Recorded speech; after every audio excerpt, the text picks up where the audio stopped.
and welcome to the All 12 Signs video series for the Gemini Full Moon. This is happening on the 27th of November 2023. I will be reading for Aquarius and Capricorn in this video.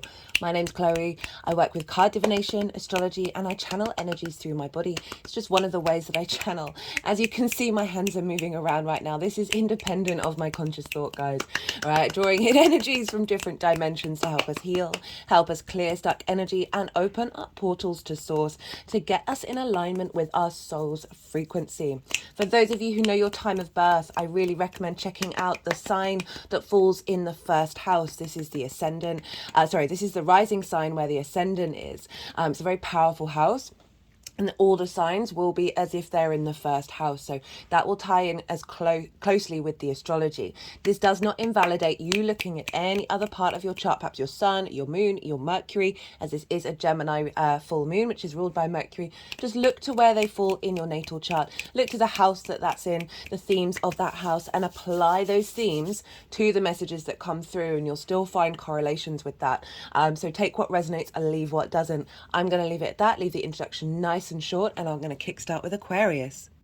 Aquarius rising. Before I kick off, I just want to say I started recording your video yesterday and then the energy got incredibly frenetic, and sometimes when that happens my body gets really overloaded, and I have to go and do movements in order to channel that out, and it just meant that I didn't get to finish your video yesterday, but 3 cards had come out already.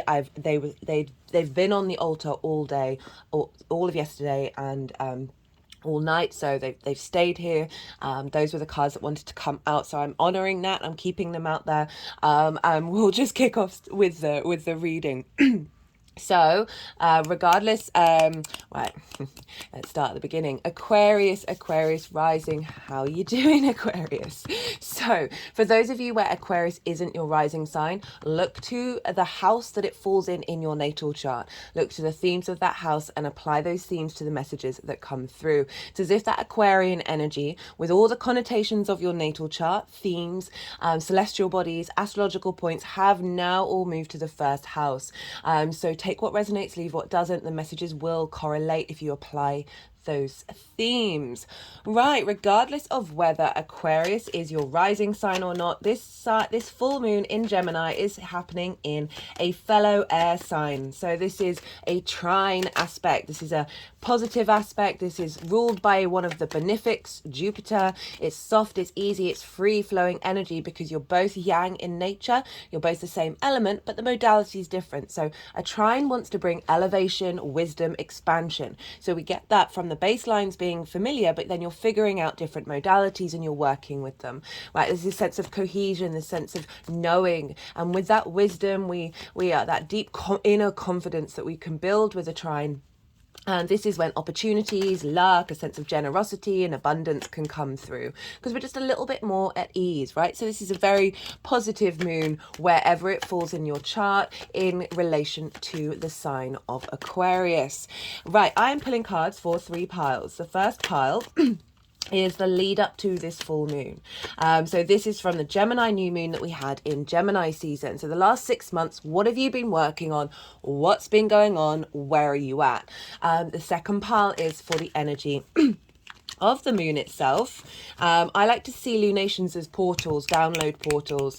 This is when we have really strong aspects between the sun and the moon, and they are the conscious unconscious space coming together to highlight something, to reveal something, to provide wisdom, and the downloads, as I said. So even though this is a full moon, which could be linked into completion, the way that I work with lunations is new to full moon of the same sign, full moon to new moon of the same sign. So I work in 6-month blocks. So everything, the download that we get with a full moon takes us to the new moon in Gemini, and that then starts to unfold. So these really big portals that show up for the lunation. So the second pile is the sort of energy download, the upgrade that we're getting. And so that will be how that energy is being downloaded in your vessel. So I've already done a collective reading, right? So that's where I break down the astrology in way more detail. There's a lot going on with this moon. We haven't had so much going on with illumination for a while. There's been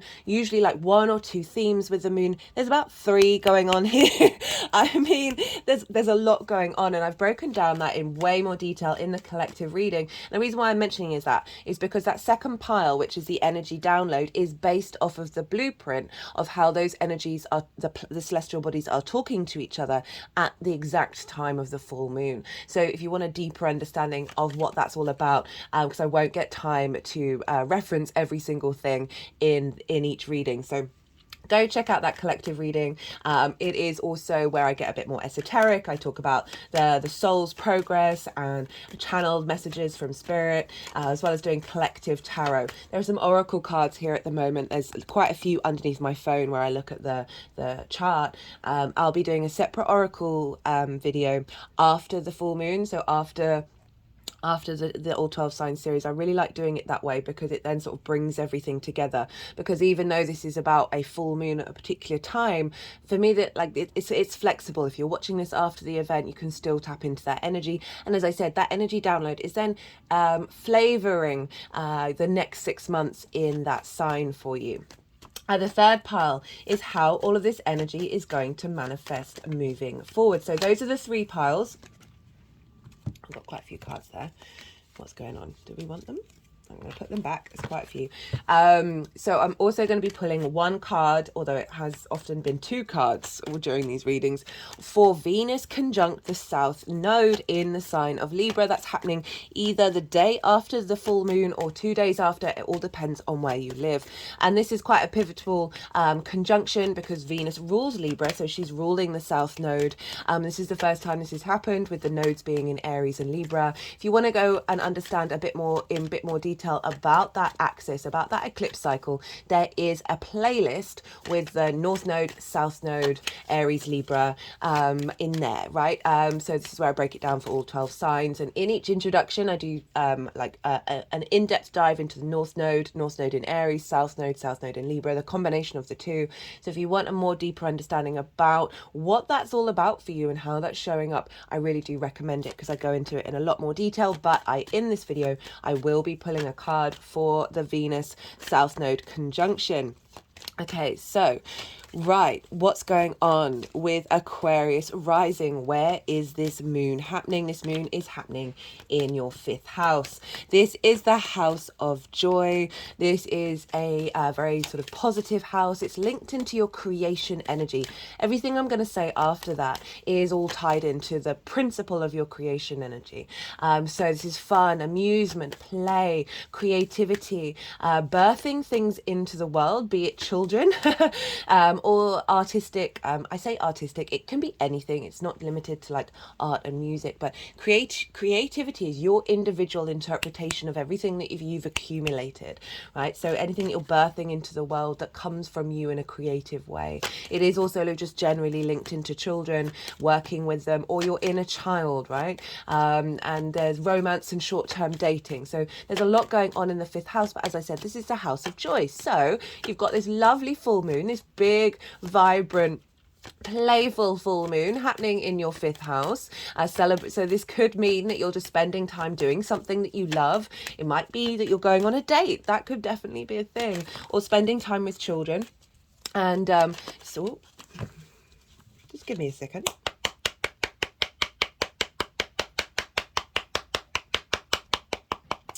Oh, and there's so much that could be said about this. So this is trining your Aquarius energy in your rising sign, which is how you embody yourself in your actions and your deeds. So we've got this supportive, expansive energy from the 5th house of your creation energy, a culmination of that, feeding into your 1st house, feeding into your deeper understanding of your creation energy in the way that you move through the world. So I often find with full moons, 3 things can show up. Right, it's not limited to 3 things, but they just seem like the 3 major themes. None of them may show up, all 3 may show up, or just 1 or 2, whatever. It all depends. The first thing is trigger zone, right? So police stations, schools, hospitals all get very rowdy around a full moon. Everyone's howling at the moon. Why is this? Well, the moon, our unconscious space, our emotional body, our intuition, how are our needs being met or not being met? That's the key part of that one. As well as how do we nourish ourselves and those around us.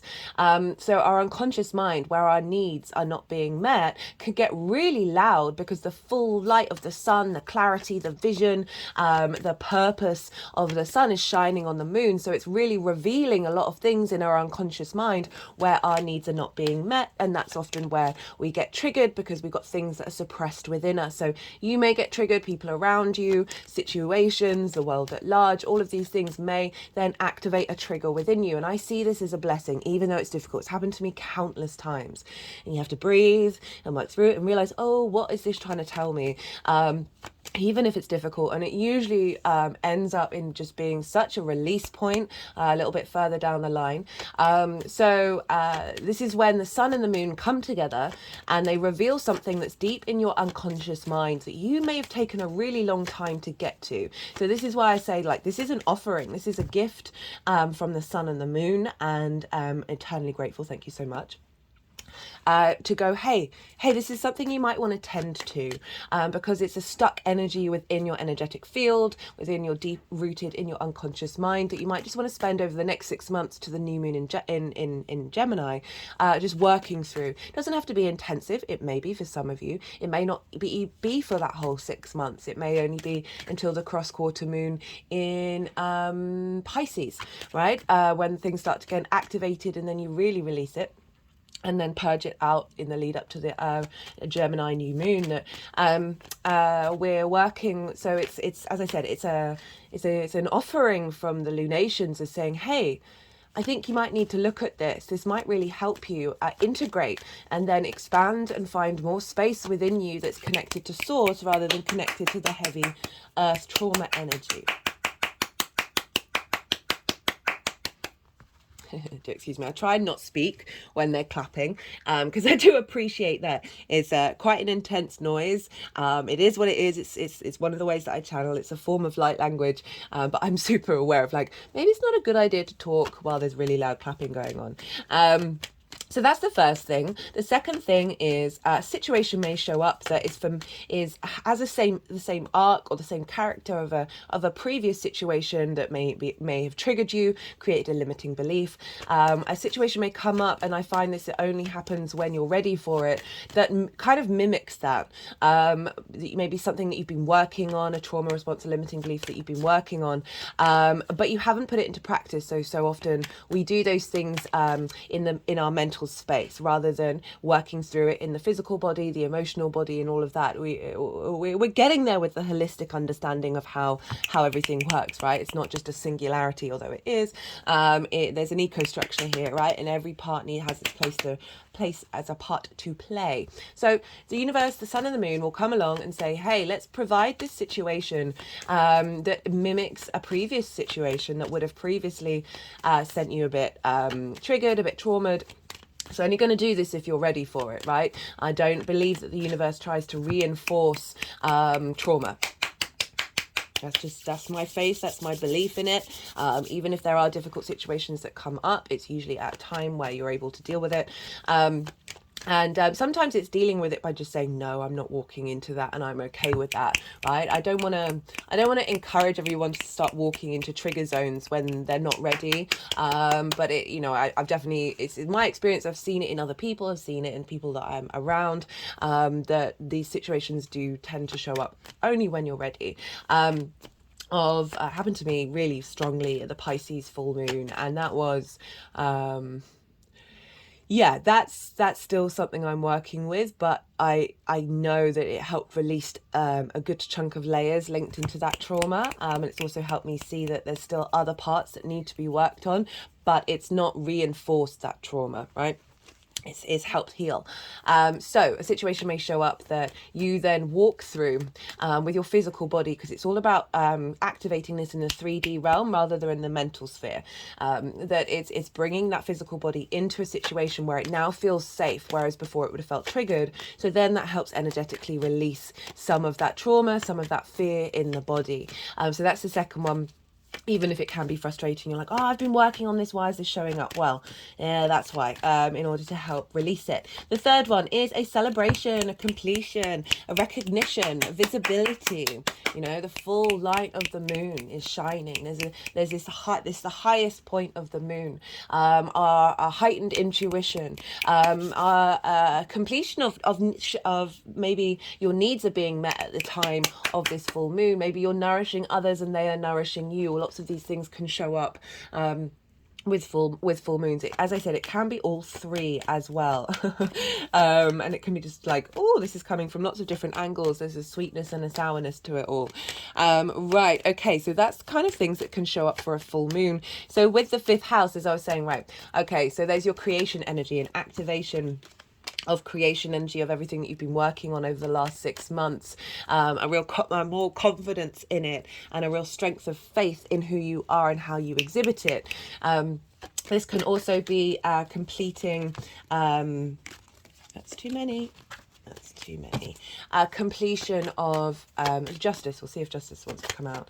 A completion of any a certain layer of trauma around your inner child, right? And that is actually releases. This moon is very. So there's lots of different energies with this moon. This moon is very playful, very curious. There's an element of the childlike nature to it. But there's also a seriousness. There's an element of faith coming in. There's a lot of galactic energy.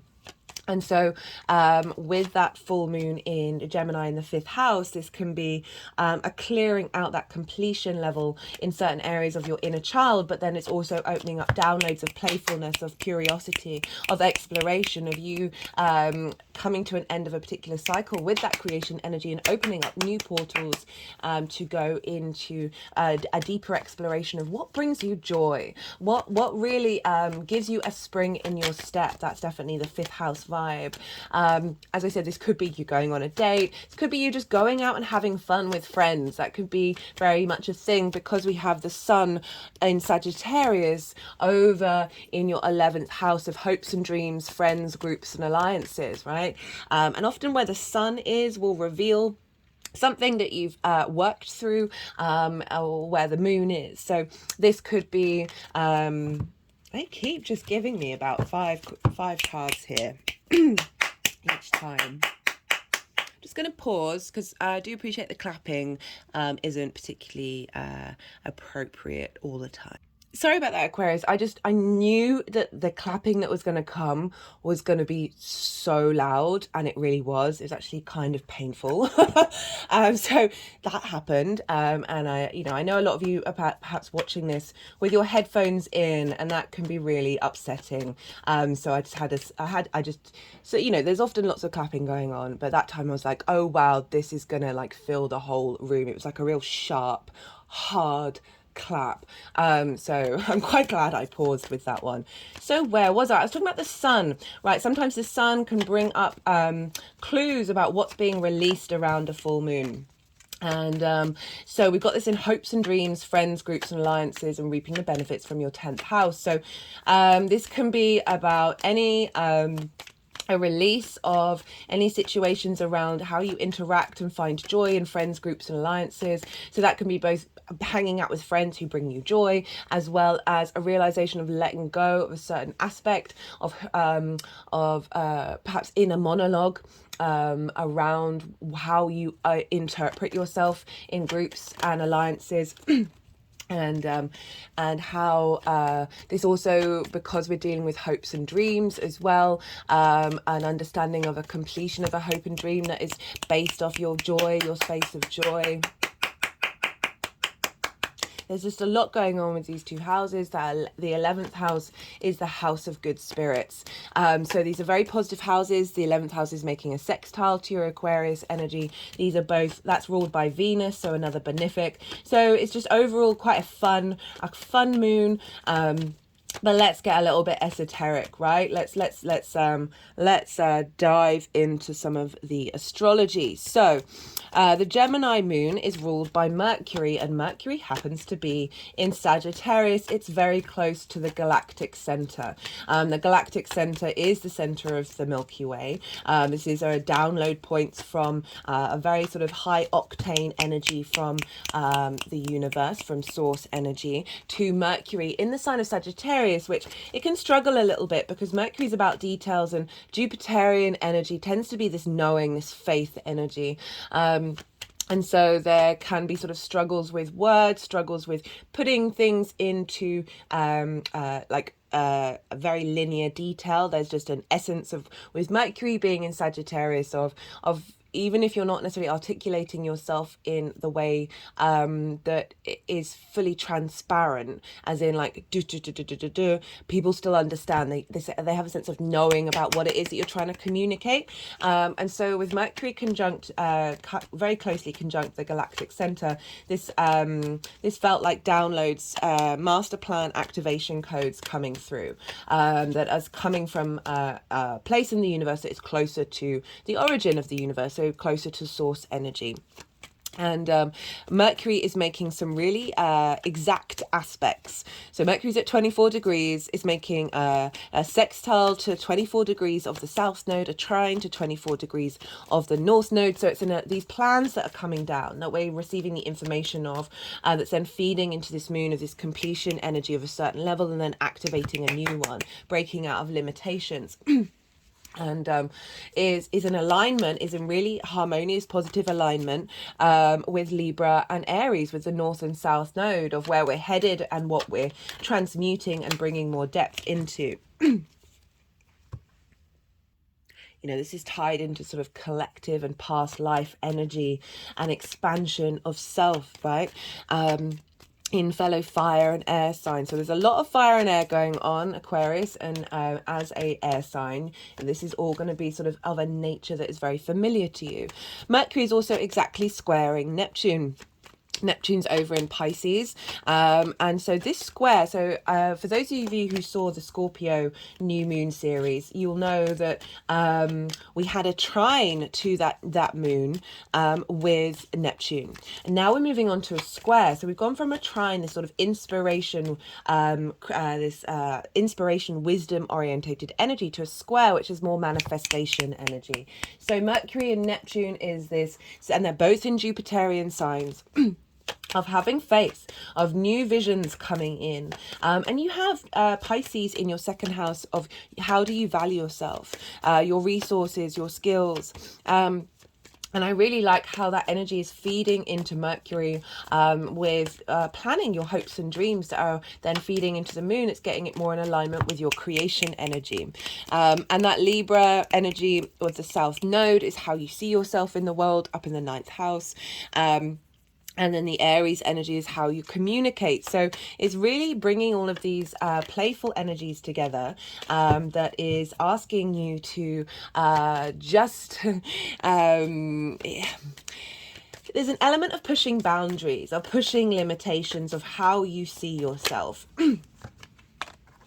And opening up new portals in order to access like more of the truth of who you are that isn't completely confined to rigidity, right? Gemini is very good at shifting energy. It's mutable. You are fixed, Aquarius. So there can be an element of stubbornness and fixity with rising signs that are fixed. I say that as someone who has a fixed rising sign. Most of my chart is fixed. I'm very adaptable. I've got a Virgo sun, but I can be really stubborn, and it's part of the journey of that fixed energy, is to allow these shifts to come in and break up the stagnation that you can get. Right, so Mercury is having lots of exact aspects with some outer planets and the north and south node. And because Mercury is in Sagittarius, right, we want to look to where Jupiter is, who rules Sagittarius.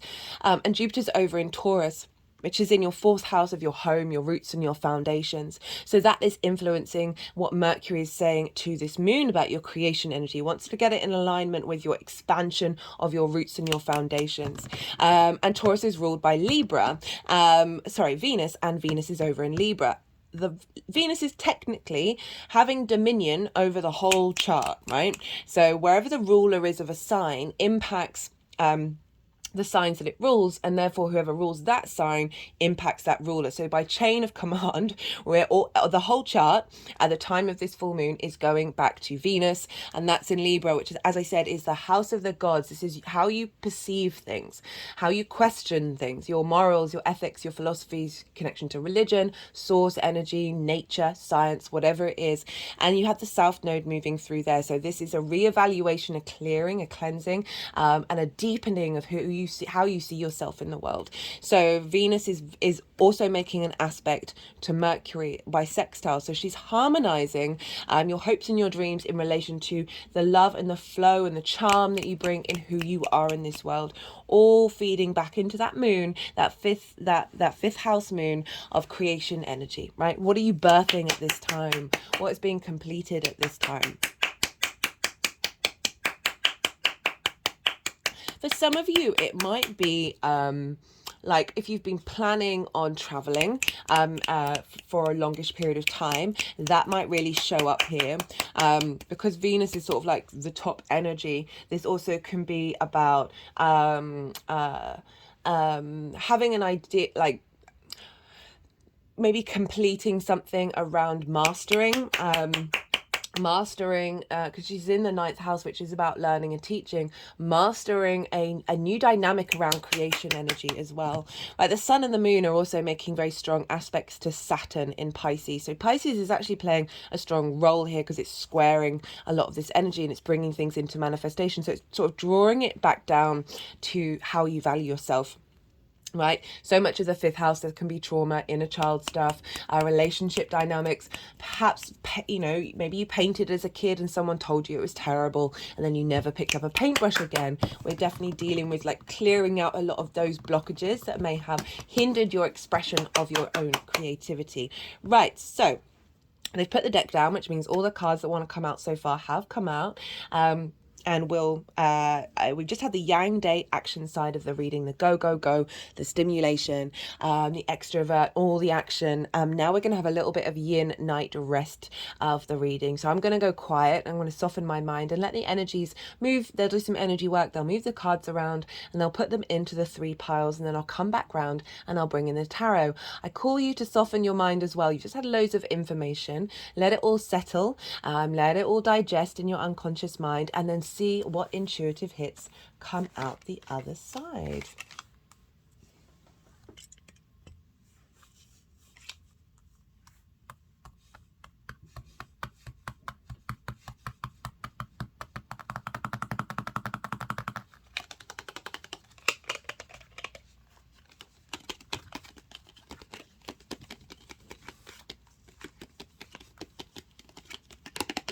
Interestingly, I think this has shown up for every reading so far.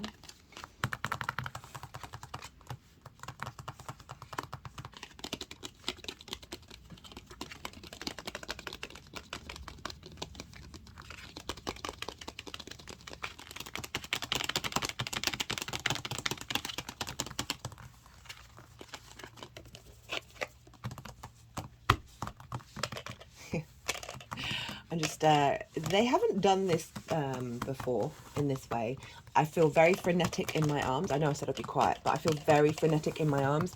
And this is kind of the energy that I felt yesterday when I kickstarted doing your reading. It was wild. It was electric, like Gemini, very like stimulation.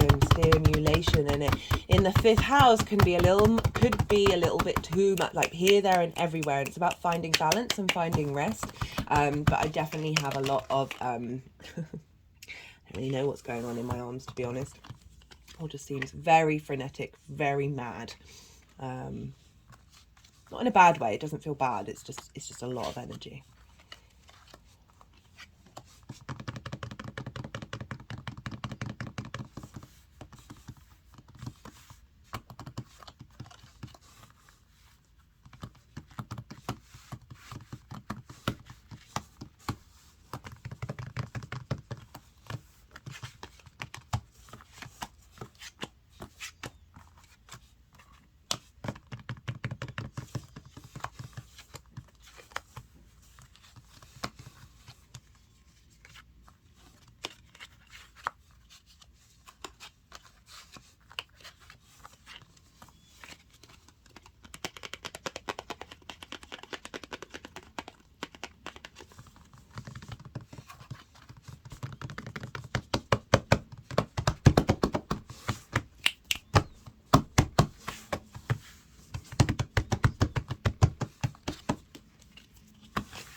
Just clicking over my third eye.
Okay, Aquarius. So we've got the Five of Wands in reverse. We've got the Six of Swords. I apologize, and we've got Judgment. So as I was saying, the Six of Swords has shown up in that position for at least three other signs. So that's really interesting. That yes, this is a Gemini moon. Yes, this is very playful, but there is an element of a really deep sense of meaning and faith underneath it all that is tying us into, taking us into a new landscape.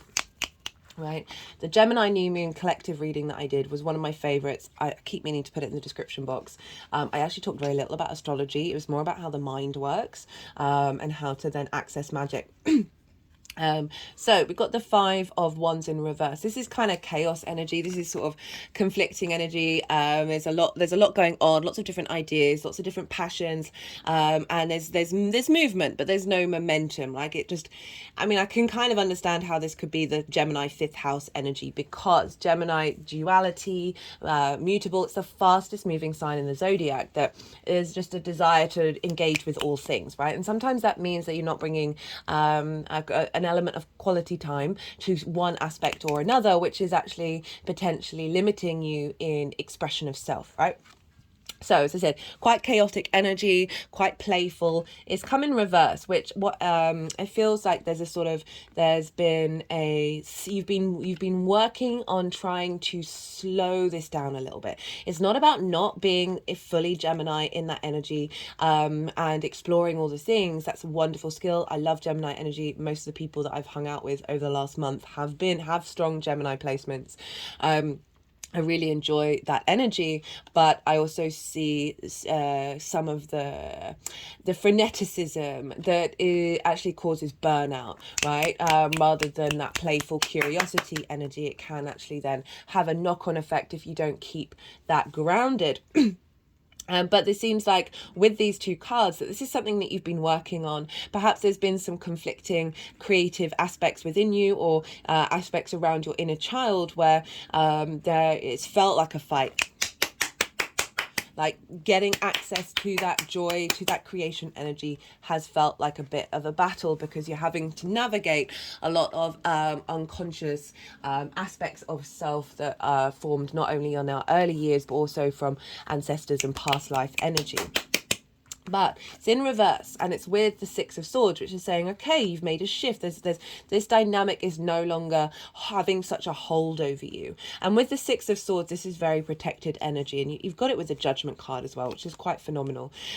Is that this is about acknowledging that you're in a transitory stage, away from working with that to new and calm waters. Right? There's sort of there's waves here representing sort of disruptive energy. And now you're being guided to this new landscape, but you're taking things that these core fundamental ideas that truly matter to you. You're not taking the house and the kitchen sink. There's only 6 things, 6 ideas, 6 concepts that is going to provide the foundation of you thriving in this calmer landscape.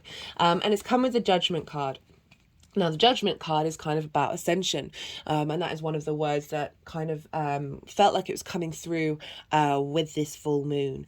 And so we've got these figures. They are grey. They represent wisdom. They are being raised up by angelic frequencies, right? Their vibrational frequency is shifting and evolving and ascending. There's a sense of you having made a decision about something, that you are now activating new codes within yourself that is allowing this creation energy to thrive rather than perhaps get a bit stuck.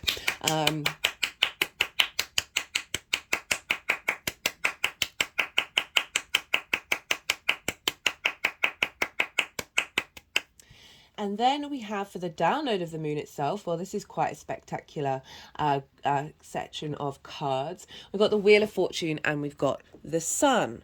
So the Wheel of Fortune is in fact Jupiter's card, and Jupiter's down in your 4th house, as it's been expanding your ability to feel comfortable and feel yourself in your home life. And the Wheel of Fortune is about a shift happening, right? Having done the work, that there is now a shift. There's more of a some of the key words in the collective reading was like play and faith. Once we have faith in something, a sense of knowing, we are then can get curious and elevate it, right? Rather than fixating. So this is like fate's things are happening, fated things are happening. There's activating a more easier framework. I was going to say upbeat or playful framework in your mind, where it's not feeling like you're stuck at the bottom of the wheel. This represents movement and momentum upwards, right? So there's that sense of expansion and shift within you that is bringing about the Sun. And I really like this card whenever it shows up for the 5th house, because there's, you know, the child there, and the 5th house is linked in to the inner child, for me anyway. And this child is happy, right? There's an element of joy, of ease, of grace, of peace with the child. There's a sense of victory, of this playfulness, this vitality, this vibrancy. We've got all the sunflowers. They really know where to move to get all the light that they can. There's an element of knowing within yourself what direction you want to take on the horse in order to facilitate your creation energy that isn't going to burn you out. This is vitality. There's a real strength with the Sun. There's a purpose. It's your will, right?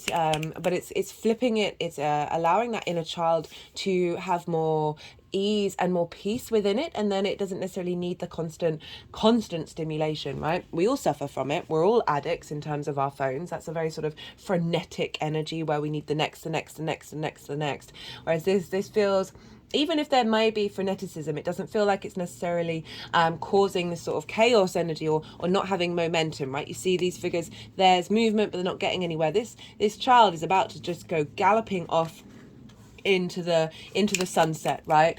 So there is a real sense of movement and joy coming in. And really being able to see clearly what your creation energy is all about as well. And finding joy, joy being more accessible. Okay, and then how is this energy manifesting moving forward? Well, we've got the Hierophant and we've got the Ace of Pentacles. The Hierophant is Taurus energy. So we've got Jupiter and Taurus. So it definitely feels like there's a strong connection with your 4th house, your roots and your foundations, where you're feeling confident and comfortable. Because remember that Pisces energy is also being governed by Jupiter. Which is where the square with Neptune and the square with Saturn is happening. In how do you value yourself? A new activation code of value. And the Hierophant has, it's essentially like be your own guru. There's a real commitment coming through with this card, right? This figure has studied, has learned, has practices. It's linked into book religion, but it can be any sort of practice that you've done in order to understand yourself, right? That is the essence, the core tenet of most book religions, is the more that we understand ourselves, the more space that we create for source energy, the more that we're in alignment, because we're taking responsibility for who we are and what we're doing. Obviously that's got distorted in all of them, but let's just stick to the core principles. There's a real sense of commitment coming through in your creation energy, and feeling like what it is that you're expressing has some depth to it. This is also about structure and safety and community, and thinking about the inner child energy of like your inner child as sort of elevating and feeling confident being itself in existence.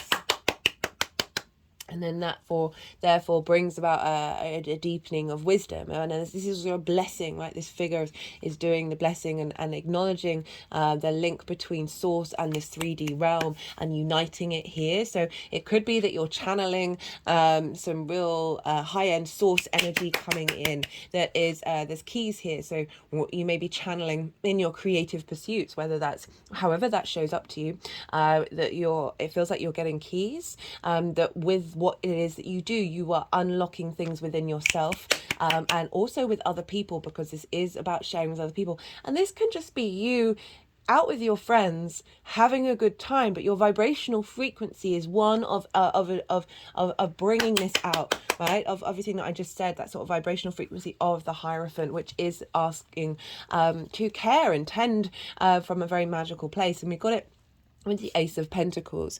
Now this is a renewal, right? Having gone through this transition, we've got this renewal coming in of how you engage with that creation energy, right? For me, this is the card of New Earth, right? This is we've got the higher perspective of the mountains, of that sort of 5D, and then the beauty and the abundance of the 3D, and it's about aligning those together. So it really does feel there's an element of spirituality coming in here. However, that's just meaning, right? Spirituality is just meaning, and a depth of meaning. And being able to bring that into your creative energy and how you find joy as well. So it's interesting that the Ace is like how this energy is manifesting moving forward, because I feel like what you're doing, you are offering through this expansion of the Sun energy, you are providing continual renewal and continual offerings of something that is elevating each time, right? So it's just this transit. What am I trying to say? Just there's stability with the Hierophant, but then the Ace is sort of saying this is new and new with the stability and new and new. So it's a really interesting version of this, right? Because Gemini is a lot about stimulation. There's no getting around that. But this energy, as I said, it can be playful, but it's kind of like not quite getting anywhere. And but this is both the stimulation as well as that grounded energy. Okay, right, I'm going to leave it at that. Let's pull a card for Venus conjunct the South Node, which is happening on the 28th or the 29th of November, depending on where you live. Again, half the deck. What's going on, Aquarius? I feel like there's probably a lot more that the energies wanted to say. They wanted to bring out basically the whole deck every time I've been shuffling. So I just feels like there is a lot of potential energy that is ready just to burst forth. Oh, I wish I had an energetic release at that one. Oh, hello. No, that's two. We're doing one. There's a complexity here, and also a real, as I said, that playfulness, that multiple of possibilities. Once we have an innate faith in your creation energy, where the Sun is bringing in a clarity of your hopes and your dreams, you're then able to act on it in a creative way, with that stimulation of Gemini, of being able to adapt and change and keep moving forward. Right, let's get a card for Venus conjunct the South Node for Aquarius, please. Thank you so much for your energy and your transference. It is an honor and a privilege to engage with these energies and read for you, Aquarius. Your energy has certainly been very, very frenetic, and I'm liking it. It's not a bad thing, and I feel like, yeah, it's just... there's such a lightness to it. It's not heavy at all. But you've got some pentacles here and the Hierophant, which is Taurus. It might be a good idea to ground yourself every now and again, in order just to sort of anchor that air energy. Just to avoid any burnout. Right, one card please for Venus conjunct the South Node. Overall message, tool in which to work with. What is Venus telling the South Node? How is this going to unfold? Or one card please. There we go. Ten of Pentacles. Wow.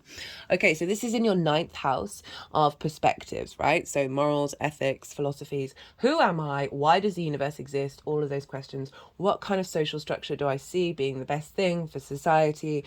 This is also about mastery of something and learning and teaching, as well as traveling to places for a long period of time that are unfamiliar to you. So, because mostly it's foreign travel, but it also, if you've lived your whole life in a city and then moved to the countryside, you're going to get a different perspective doing that. So this is the Ten of Pentacles. This is legacy. There's a real strength here. And what I like about it is we've got the nuclear family. They're all in quite plain clothes, sort of monochrome clothes. And then we've got the elder figure with lots of esoteric symbols all over their cloak. And this is a representation of the mundane and the spiritual coming together, and is in order to create a legacy, right? So they're in a city which takes a long time to build and put together. And I like this with the South Node and Venus in how you see yourself in the world. And Venus being Libra, which is about balance, of balancing the mundane and the 3D with the 5D, right? And being able to incorporate that journey in your understanding of yourself and the universe, right? So very powerful, that it's going to serve you if in the long term, breaking away from some limitations. With that South Node, it is about releasing and transforming that energy that then feeds the North Node, and then also reactivates the South Node. As well as it can be very draining, the South Node. As I said, there's a South Node, North Node, Aries, Libra playlist, but that Ten of Pentacles, that's pretty spectacular. And it's making me think, okay, I've got this deck called, what's it called? Wildwood Tarot. It's a phenomenal deck. I love the words that are written in it, but I prefer to use the Rider-Waite, so people can get constant reiterations of references of images, so that they can then build on their own work rather than using cards that have got different images. But one of the key word for what they say for the Ten of Pentacles is home. Right, and so with that nine, or the ninth house of your connection to the gods, right, those bigger ideas, is like drawing you back home, you back and helping you understand your place in the universe, right, that you are it. Okay, right, let's get some clarifiers. So Venus is harmonizing these new ideas, or a remembering of who you are. Okay, my head went back at that one. Right, let's get some clarifiers for this Gemini full moon. Let's see what wants to come through. This is the First Light Tarot.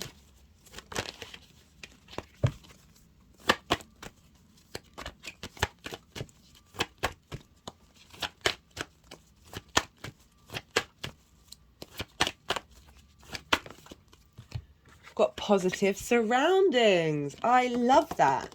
I love that. That's perfect for the fifth house of like activating whatever it is that you're doing with that creation energy is coming from a really like a beautiful new frequency.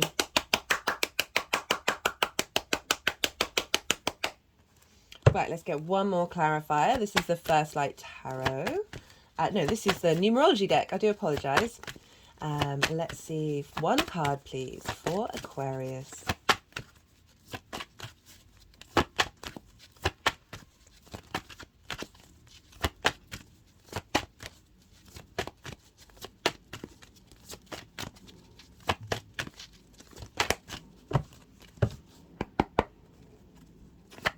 Just saw parenting at the bottom of the deck, which is super interesting when we're talking about the inner child.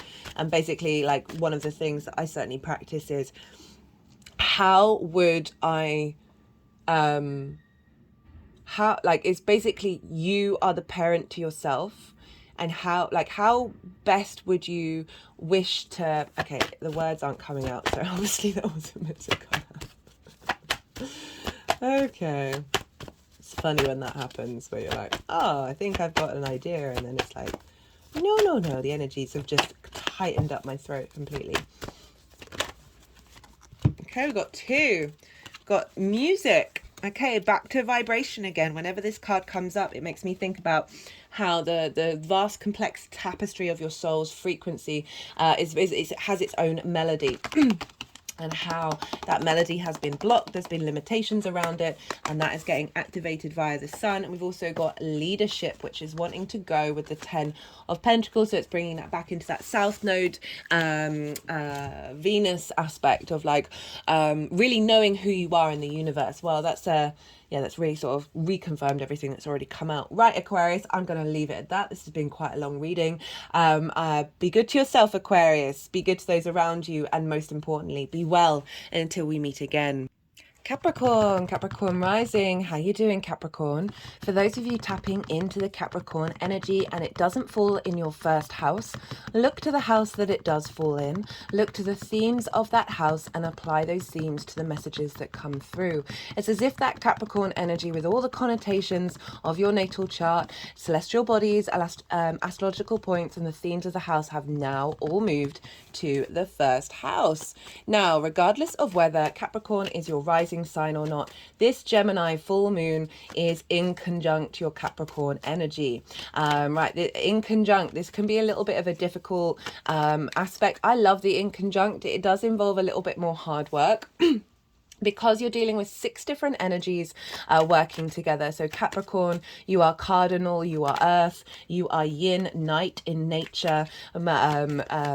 Gemini is mutable air, and yang in nature. So 6 different energies. Imagine that, right? So the way that I describe it is, imagine, showing my age, this is what kids used to do when I was younger. Hop on one leg, move your hand around in a circle on your belly, and your other hand patting your head, right? So you're doing lots of different things at once, right? Lots of multitasking, and that can be a really difficult thing to get into flow. But once you do, you're creating new neural pathways. So once you kind of understand that there's lots of different energies at play here, and they're coming at it from 6 different angles, that you can there can be crossed wires, there can be some frustration, there can be some mixed messages, and sort of really having to put in a bit of hard work. But once you do, as I said, you're then creating with those 6 energies. You're breaking out of traditions and conformity, and bringing something a little extra to the table. Right, so it's kind of like witnessing someone who's got a skill that you don't have. Sometimes you can either feel shame around that with you not having it, but the ideal is to be in reverence and respect for different qualities, and realizing you have all of it within you. You really do. So it's a bit of a difficult energy. It's not a traditional aspect, but it is still a one that is very transformative. As I said, I love in conjunct energy. Once I figured out what was going on, it really sort of opened up a lot of pathways. So I'm pulling cards for 3 piles. The first pile is the energy leading up to this full moon. That is everything that you've been working on since the new moon in Gemini that happened in Gemini season. That collective reading that I did for that new moon was one of my favorite readings I've ever done. I actually talked very little about the astrology, and it was more about how the mind works, this sense of needing a sense of structure, and then surrendering to the chaos and seeing what comes through with that. And that's a wonderful way of working with magic. That I'm going to put it in the description box if you want to go rewatch it. It's pretty much, it is a timeless reading for sure. So everything you've been working on since that new moon, what have you been doing, what's been going on? And then the second pile is the energy of the moon itself. I see lunations as portals, as downloads that we get, energetic downloads that are made up of the narrative of how all the planets are talking together. I've done a collective reading for this full moon. So if you want a sort of a deeper understanding of what that energy download for your vessel is showing up for, what that meaning is in a greater detail, because there's a lot going on with this moon. There's like 3 different themes coming up, whereas a lot of the lunations that we've had over the last couple of months have not been as complicated as this one. So you might want to go check that one out. I get a bit more esoteric. I talk about the soul's journey. A lot more channeled messages come through, as well as doing collective tarot. And as I said, breaking down the astrology in way more detail. I've got some oracle cards here on the deck, and a lot more underneath my phone. So the phone's picking up on that energy. And I'll be doing a separate oracle. And I always pull those before doing the collective reading. I'll do a separate oracle reading after this full moon, sort of like bringing everything together. So if you're watching this after the event, you're not missing out on the energy, because I the second pile. It could be things linked into what's going on around the full moon, but what I really connect it to is that energy download that we get, that we then unfolds to the new moon in Gemini next year. So I work with big 6 months transits for the lunations. Yes, we get a little added completion from the Scorpio new moon that we just had, but I really do like to focus on sort of those major themes. So as I said, if you're watching this after the event, it's energy you're not missing out on, and you can still tap into it. So the second pile, as I said, this is what energy download for your vessel is coming through. And then the third pile is how all this energy is manifesting moving forward. I'll also be pulling a card for the Venus South Node conjunction that's happening either the day after or 2 days after this moon, depending on where you live. So either the 28th or the 29th.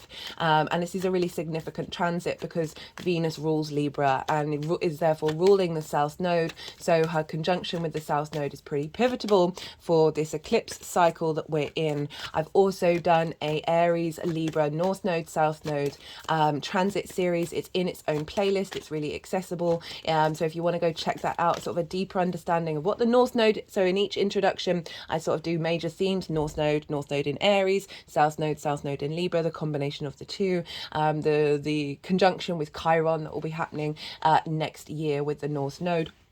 So if you want a deeper understanding of that eclipse cycle and also adding on more details of this conjunction with Venus and the South Node, you might want to go check that out as well. Okay, so those are the 3 piles. Let's talk astrology for Capricorn rising. So this full moon is happening in your 6th house. This is the house, the adult in the room. This is the house of work, health, and routine. So often we can find it difficult to access these things and commit to these things. And, you know, it's the lens in which you work through. And as I said, health and routine. So we've got this big full moon that's acting as a completion energy for all sorts of different things. So I see with full moons, like 3 main themes can show up. They sometimes none of them at all, sometimes all 3, sometimes maybe 1, maybe 2.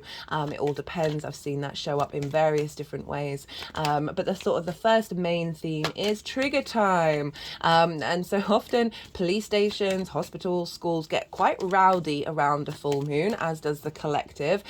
We howl at the moon. And why is this? Well, the moon represents our unconscious mind, our intuitive body, our emotional body, how are our needs being met or not being met, and this is the crucial part of the trigger side of a full moon.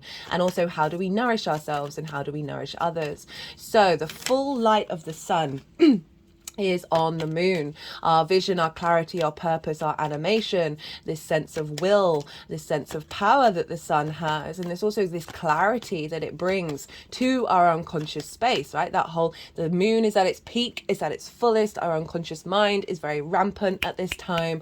And so this can be a really, I always find this with the triggering. So you may get triggered, other people around you may get triggered, that then triggers you. Situations may show up that may be triggering.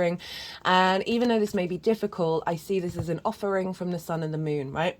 They're here, they're basically saying, hey, there's something in your unconscious mind that may have taken a little while for you to notice. And we're going to show it quite loudly now in order for you to be like, hey, let's sit with this, let's work through this and integrate it over the next 6 months to that Gemini new moon next year. Might not take 6 months, but it's certainly activating a particular trigger for you to integrate. The second thing is a triggering situation, or a situation that is close or similar to something that may have caused you trauma or may have created a limiting belief in the past that you may have been working on, right? And so often when we work on the shadow side, on the integration, it can often be a very mental process. And the universe will come along and provide a situation that is very similar to something that may have previously triggered you. In order for you to walk through it, I find it tends to only bring those situations up when you're ready for it. However, I'm not saying go running into lots of trauma situations. This sort of happens very organically and not necessarily through conscious thought. You then walk through that, and most importantly your physical body is in that environment in order for it to then realize, oh no, we've cleared this, no longer feel triggered by it. So it's a release point. I certainly got it very loudly at the Pisces full moon, and it helped me realize that I had helped me realize that I had let go of certain response mechanisms to a certain situation, but it also let me know of certain things that still needed work, right, in a healthy way. So it was a mixture of one and two together. And then the final thing is a celebration, a completion. This is a high point. This is the moon is at its peak, so it's a real sort of energetic end point that can be both positive and negative, but certainly it's sort of like where perhaps your needs have been met, where you get signs that your needs are being met, where you get signs that you are nourished and you're able to nourish yourself. Maybe visibility perhaps around your work for the sixth house comes through. So those are the sort of three main themes that can show up for a full moon. So let's link that into the sixth house. As I said, work, health and routine. So a completion of a certain level of limiting beliefs and release points around the inability to truly embody your work, to truly take care of your health, to truly take care of your routines, clearing out a lot of old structures, as well as perhaps maybe you've been working on establishing a routine, and this is when it gets solidified, or a completion in a certain health process that you've been working on, or perhaps a physical illness that you've been engaged in maybe comes to an end cycle with this full moon. It's also linked into co-workers, so it could be a recognition from co-workers from the work that you're doing, as well as an acknowledgement of a part of your working system that no longer needs to be there anymore, as well as perhaps a certain routine sort of run its course. And with that, you're then able to elevate whatever it is that you've been working on and take it to the next level.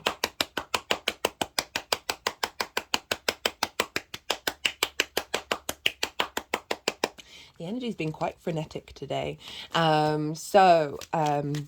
Right, so that's the sort of the energy of the moon in the sixth house.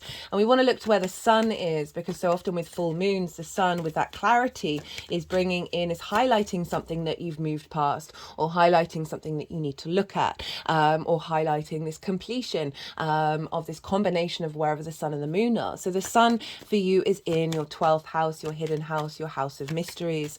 This can be a difficult house. It's linked into grief, loss, anxiety, depression, because it's the constructs of your mind and who you are, right? They're often linked into the unconscious space. And so often we have trauma responses, we have limiting beliefs there that then create difficult energies. It's often a house that we struggle to integrate. But with the sun moving through there's an illumination on these things. It's like the light in the darkness. It's also a very, very magical house. So this is where underneath all those trauma responses and limiting beliefs is your soul's magic. So it can be both a release of traumas stuck in your unconscious mind that have blocked your ability to be the adult in the room, right? Perhaps receiving neglect from younger years that then gets recreated in the way that you take care of yourself, and you not being the adult in the room for your inner child. And the sun is revealing perhaps some boundaries and limitations that you need to work on, as well as clearing out and sort of burning up some of those and shining a light on the magic of who you are. The 12th house can be a house that is difficult to integrate. It may be very personal to you, but not necessarily accessible to the rest of the chart. But with the sun moving through there, Mars will be there in order to find motivation. You're finding your motivation and drive and taking action around releasing stuck energy. My spine just went really straight and is now bending all the way back. Okay. Sort of a clearing out of trauma in the spine. Right, so Mercury is the ruler of Gemini. So we want to look to where Mercury is. And Mercury is, in fact, in the sign of Sagittarius. So even though this is a Gemini moon, it's actually being influenced by the opposite sign, by Sagittarius, because the ruler of Gemini is in that sign. Mercury is very close to the galactic center. Right, and it very much felt like we're receiving master plan activation codes coming through from Mercury. Mercury being in the sign of Sagittarius, Mercury very much likes the details and providing context, and in the sign of Sagittarius it's a Jupiterian sign, and Jupiter's linked into faith, into knowing, into this inherent wisdom within, and I feel like we're getting downloads linked into the galactic center, which is the center of the Milky Way. So it's more a higher vibrational universe energy that we're getting downloads from the center of our galaxy to help liberate. So this is linked into the unconscious space, bringing in more galactic magic energy that then is feeding into the way that you work and how you bring that into your work, your health and new routines. You might get some ideas that are a bit unconventional, a bit more playful, that Gemini energy that comes from this faith, this knowing. You don't really know where it's come from, you don't really know all the details, but you want to take action on it. There's a lot of astrology going on. I'm only going to really touch on some of it briefly. I've gone into it in a lot more detail. As I said at the beginning, this moon is a bit complicated, right? There isn't just one theme, right? Gemini's very playful, very stimulated. They're in the sign of the 6th house. This is the ability to do lots of different things at once, and really find creativity with words and collecting information and sharing lots of different information in the way that you work. So very playful, but there's that faith element of Sagittarius coming in, this sense of knowing, the sense of responsibility as well, which I'll get onto in a little bit. But Mercury, sorry, just sort of jumping the gun there. But it's sort of this overall theme is like surrendering to that knowing and then seeing what playful energy comes up with it. You know, rather than like trying to figure out how, why, what, where. It's really asking us to be, as I said, a little bit more curious with this full moon. It's a yang energy.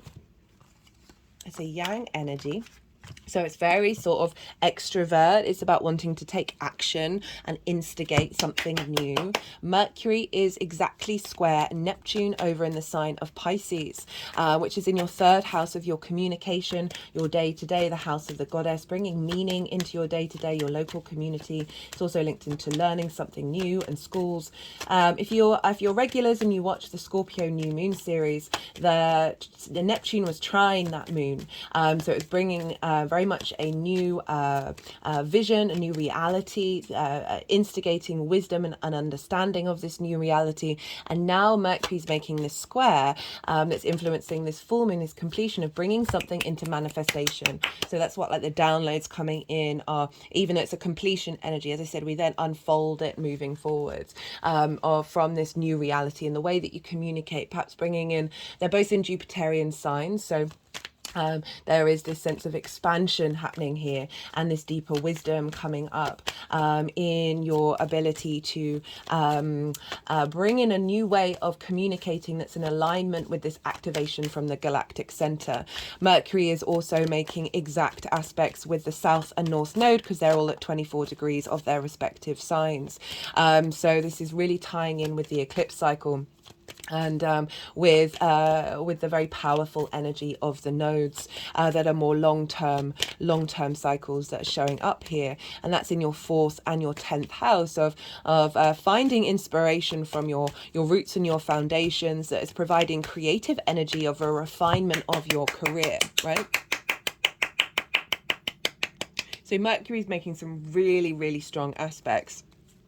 Because we are dealing with Sagittarius, where Mercury is, we want to look to where Jupiter is, because Jupiter's having an influence on Mercury and therefore having an influence on this moon. And Jupiter is over in Taurus, which is your 5th house. This is trining your Capricorn energy. And Jupiter is in Taurus. This is your creation energy. So I really like the inspiration and the wisdom that Jupiter and the expansion that Jupiter is providing of your creation energy, of finding fun, of joy, of expression, of the curiosity of life, right? It also can be linked into children, romance and short-term dating, as well as your inner child. So it feels like a lot of wisdom is coming through from this creation energy that's feeding into a liberation of energies in your 12th house that is then activating your ability to work from a higher dimensional level. Now, Jupiter is in the sign of Taurus. So who rules Taurus? Well, that's Venus, who's in the sign of Libra. Libra at the time of this full moon is ruling, is like the top energy honcho of the whole chart. She's the only planet in its own sign, so she's not beholden to anyone. So the energetic transfer buck stops with Venus. So we go full moon in Gemini. Who rules Gemini? Mercury. Where's Mercury? Sagittarius. Who rules Sagittarius? Jupiter. Jupiter. Where's Jupiter? In Taurus. Who rules Taurus? Venus. So Venus is actually the governing planet at the time of this lunation, and she's over in your 10th house, which is a wonderful combination with the sixth of how do you work, right? Health and routines, making sure that they're in alignment with your life purpose, with your career. It's coming from a place of joy, which I really like, and very close to that conjunction with the South Node of refinement, of releasing a certain energy in order to transform it and bring depth and creativity into the way that you see your life purpose, the way that you see your career, the way your reputation is as well. So Venus moving through the 10th can bring a bit more flow and a bit more appreciation of who you are, like a sense of value of what it is that you have to offer in terms of your life purpose. So very really great moon. Final aspect that I'm going to talk about is the fact that the Sun and Mars and Ceres, they're all conjunct to one another in Sagittarius, are squaring Saturn, and so is the moon. And so Saturn is bringing a level of maturity and responsibility, which I mentioned just a moment ago, and depth, right? For me, Saturn, yes, it's hard work, yes, it's due diligence, yes, it can bring up restrictions and limitations, but it's doing so in order for you to understand your own authority, for you to understand your own integrity, and then act on it, that is fulfilling your legacy. So this is in the 3rd house of communication, your day-to-day. And so this is bringing a sense of maturity into your day-to-day that is fulfilling an activation and an upgrade in the way that you work and the way that you apply your health and your routines by bringing that back into your day-to-day practice, right? And making sure that there is a level of commitment coming in with this full moon. So it's pretty powerful. Yeah, as I said, I go into way more detail about what this all kind of means in the collective reading. Okay, so I've kind of finished everything that I wanted to just touch base on. I do recommend you checking out where your sun and your moon are in your natal chart, right? What houses are they in? The themes of those houses, and because they're likely to show up for you in the lunation. It will be for every lunation that happens, and just that makes it a little bit more personal beyond what this general reading. Okay, so I'm going to go quiet and soften my mind. Let them, when they put the deck down, then I'll the energies will move through me, and I'll be moving the cards around and then doing some energy work, and then they'll put the cards into the 3 piles. So we've had the action yang day side of the reading, the stimulation, the go the extrovert, all the action. Now the things that happen in the daytime. Now we're having a little bit of yin night rest time, where I'm going to go quiet. I call you to soften your mind and go quiet as well. You've just had loads of information. Don't try and force it. Let it all just settle into your unconscious mind, and then see what intuitive hits come up the other side.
Okay, Capricorn. So we've got a really interesting combination of cards here for the lead up to this full moon.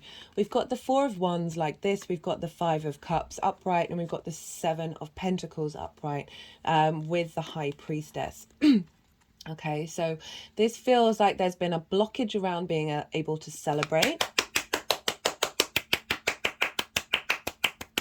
You know, this card, I link it into the harvest, right? So this is about hard work and working with other people in order to create something, you know, working with other people and then celebrating at the end of it after doing that hard work. So it's also like a milestone and just a general celebration. So it could be that you've just sort of, there's been blockages around being able to celebrate. It feels like this is a halfway point where things haven't quite manifested yet.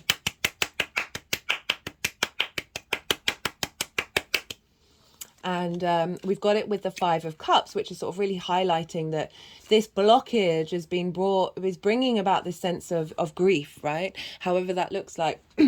This figure is looking at the Three of Cups fallen over, they've been spilled, but what they don't realize is the Two of Cups is behind them, and that grief is a really important thing, but it's not linear, it's very transitory energy, and that there is always this sense of being able to come back to union, but it's still a heaviness that this blockage just feels like there has brought about a certain emotional state that has been a bit frustrating, has been a bit limiting in just sort of like things haven't quite been going exactly the way that you would like them to. But it's come with the the Seven of Pentacles, and this is sort of acknowledging that bit of frustration, right?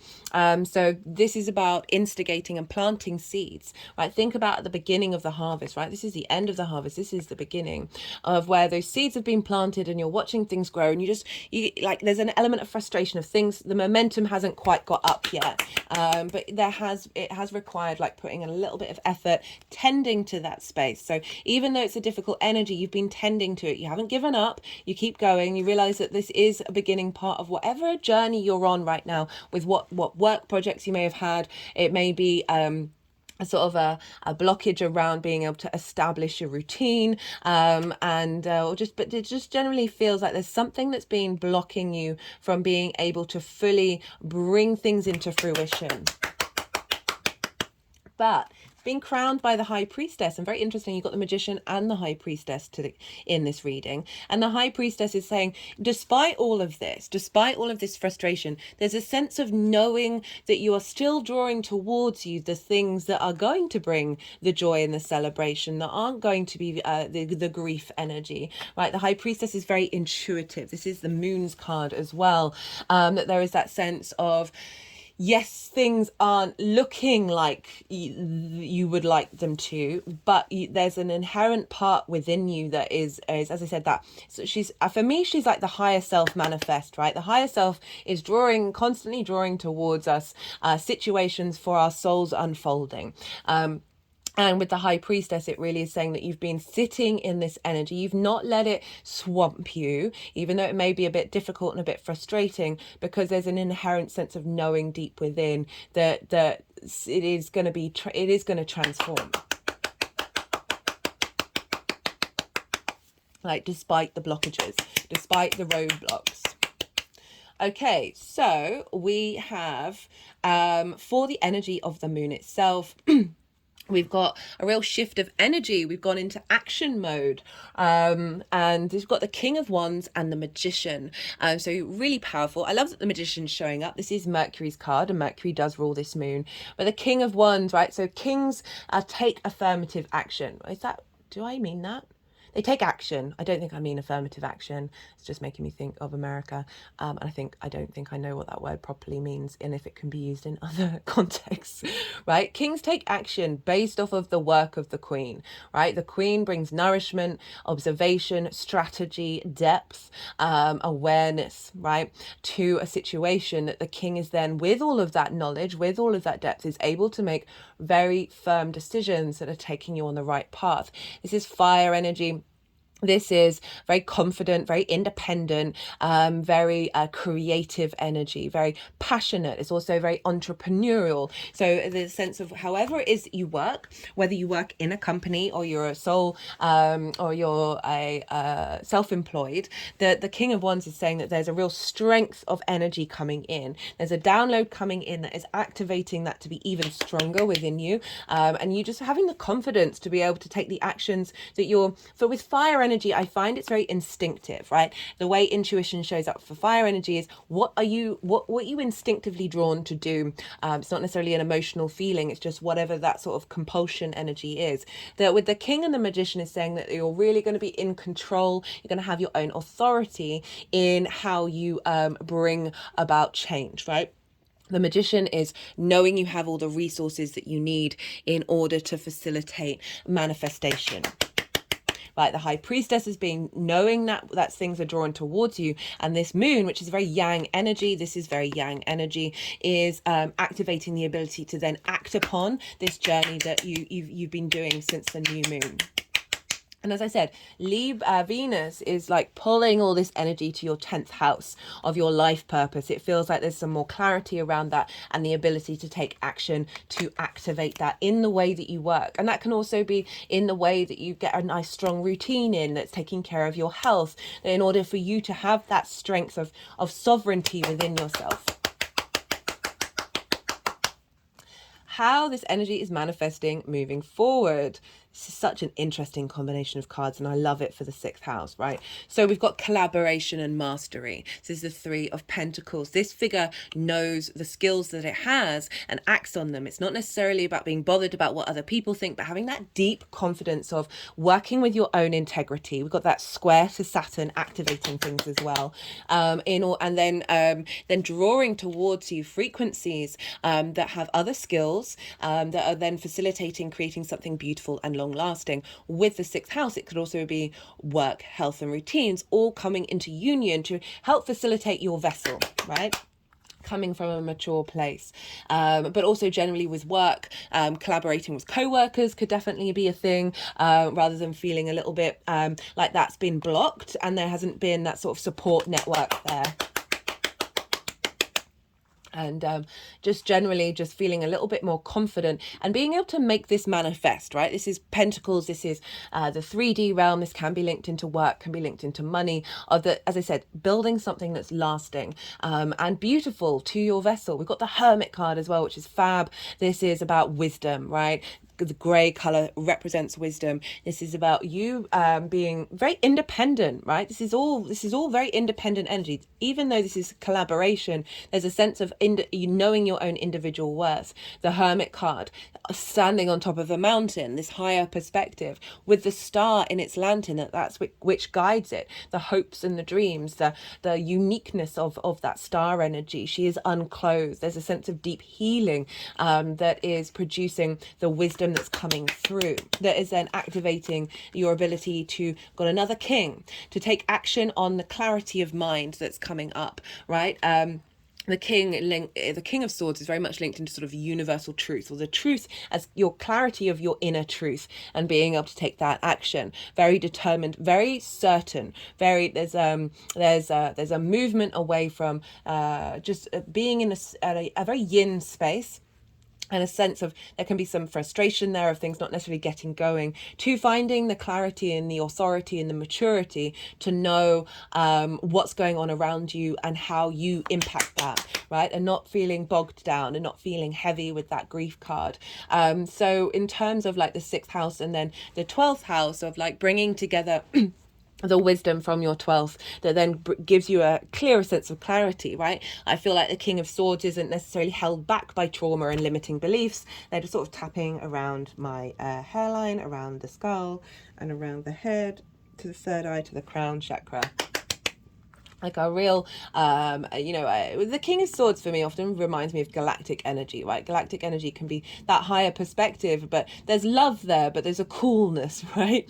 And it just feels like with this fire energy that's at the root of it, that's unfolding, that's giving you the confidence, right? The Hermit is, again, not bothered. None of these cards are bothered about aren't going to, it's not that they're not bothered by other people's opinions. They are not going to change their ways unless they see that as relevant, right? Unless they see that as growth. So sometimes we can have other people's opinions and you're like, it's nonsense, that you don't know the full context, you don't understand. But sometimes we can get twisted by that. This energy just feels like you've got the ability to step up to yourself and be the adult in the room.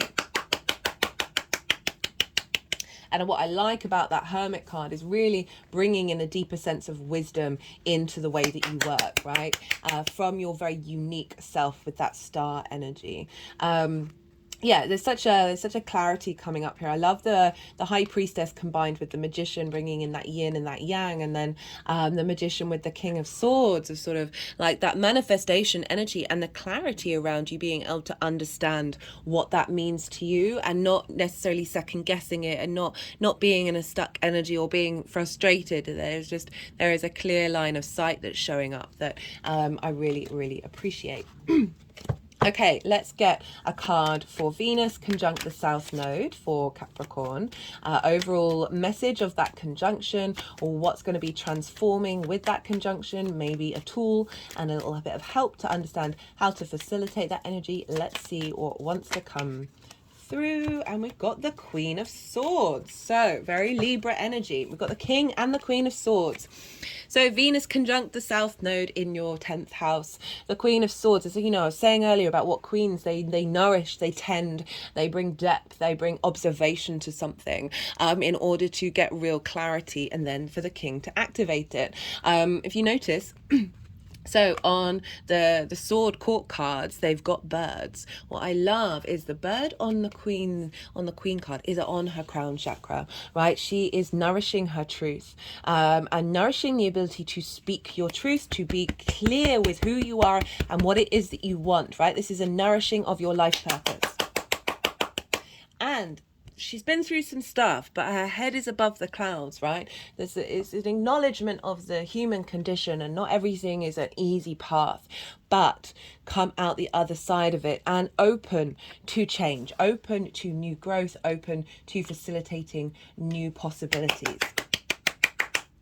You might, if you've got a tarot deck, you might want to have the Queen of Swords out for that transit with the South Node in Libra, of really refining and bringing depth to where it is that you're going with your career path. Right, okay, and your life purpose, like it's not just career. Career just can facilitate that life purpose. Okay, let's get a clarifier. Wait. Got the Empress, development, growth, abundance, productivity.